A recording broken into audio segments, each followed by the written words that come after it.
berkaitan dengan kekuatan dan implementasi kebijakan ekonomi nasional. Yang kita harus tingkatkan nilai tambah di Sumsel ini. Jadi hilirisasi komoditas tadi. Saya ambil contoh fokus aja nih, hilirisasi dari kelapa sawit. Selama ini kan kalau produk kelapa sawit itu dijual langsung dalam bentuk raw, kemudian ke pabrik-pabrik besar.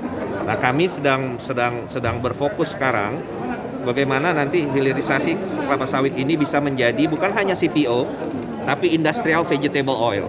Dan sekarang di Musi Banyuasin, salah satu lokus dari proyek strategis nasional, bagaimana soal IVO nanti yang akan ditransformasi menjadi green fuel. Nah, dari apa yang tadi disampaikan oleh Pak Rosan mengatakan bahwa salah satu upaya untuk mempercepat akselerasi pertumbuhan tahun depan itu adalah bagaimana menciptakan lapangan kerja dan juga meningkatkan nilai tambah dari produk. Nah, dan salah satu dari cara untuk mendapatkan target tersebut adalah hilirisasi komoditas dari kelapa sawit. Ada karet juga bisa kita hilirisasi. Kita sebagai ketua Pak.